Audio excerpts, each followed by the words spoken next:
Hi everyone, Kajal Mera this side from TimesTech, and today we are here at the office of Ahead, and with us is Mark Killian, the CFO of Ahead. Hi Mark, I welcome you here, and I just want you to give a short introduction of yourself and the Ahead. Excellent. Well, thank you for having me. Thank you for coming visiting. Thank you. Mark Killian, the CFO. Like I said, I've been the CFO and with Ahead for over 5 years now. Ahead is a company, a technology services company based in Chicago in the United States. We have over 2,700 employees at this point, Okay. a little over $3.5 billion of revenue. Been in the business for over 15 years at this point, and over the last 6 years, we've done 10 acquisitions and have recently expanded into our office here in India. Okay, that's great. So moving ahead to the Q&A session. So my first question for him would be that how do you provide strategic insights to drive growth, initiative, and foster partnership within a company? Excellent. Yeah. So, as I said, strategic initiatives have been an important part of our growth for the last many years. Hmm. We've done 10 acquisitions in the last 5 years. As Yeah. CFO, where my involvement is much more on the front end in terms of everything from idea generation Mhm. on the front end and then evaluation of those alternatives to figure out what is the best return alternative for us, but also Mhm. from a risk management standpoint as well. So, Okay. those dialogues are very ingrained in some of the financial analysis and other Hmm. things that we would do typically to support the business and Okay. really inform those insights and make sure that we're doing data driven decision making.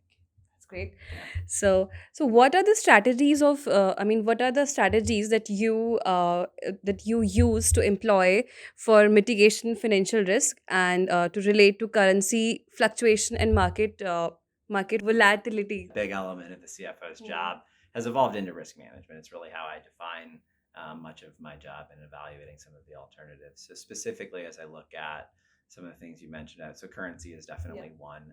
That could be anything from us contracting with a customer in a foreign denominated currency, or even something like India, where we may have a cost base that's an additional, Hmm. a separate currency than the US. So we're always looking at hedging contracts as appropriate to match those currency and minimize any risk if appropriate. Market volatility more broadly could be anything from looking at trends in our business as we're looking to plan a year or we're looking to forecast out the year, or Yeah. interest rate volatility and similar. There's things like hedging instruments on interest rate volatility, but also just active forecasting and planning around the business to make sure that we're really adapting real Mhm. time to that market volatility. Okay. So, in what manner do you play a role in aligning the financial planning and budgeting with the overarching business objective of a company?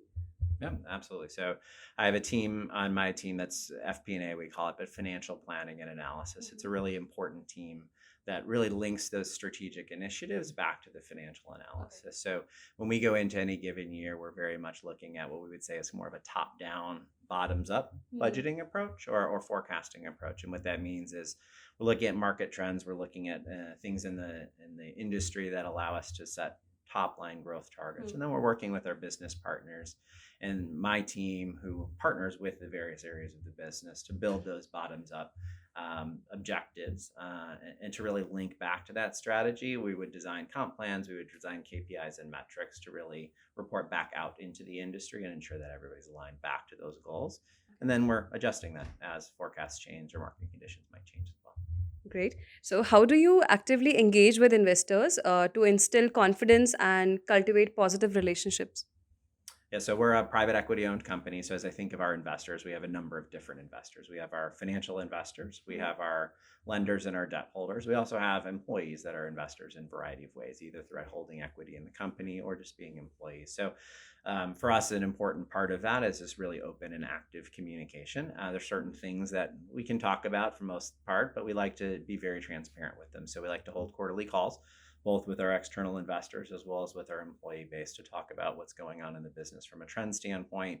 And we'll hit certain revenue information, certain financial information, but also things that we're thinking of on the strategic front to just keep our employee base Mhm. informed. And then we have town halls where we're actively either taking questions from the external investor base or from our employee base and really trying to answer those questions the best that we Okay. had. But I think information flow and Mhm. transparency is a key to that.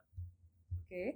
So, what specific measures do you take to optimize operational efficiency and ensure effective cost management in their in your organizational responsibilities? Okay. Yeah. So for us, we're very KPI or metric driven. So the way we Mhm. like to do it when we're setting those budgets, we're setting those targets for the year. We're really putting metrics in for people that really simplify thinking about how any dollar that's invested in the company might be beneficial to everybody as a shareholder. So we're always looking at those return metrics and giving people targets that are easy to follow, whether it be cost as a percentage of revenue or similar type metrics that Yeah. allow them to manage their piece of the business in a way that's very metric driven and can kind of go back to the overall objectives of the organization. Okay. So, thank you so much, Mark, for being here.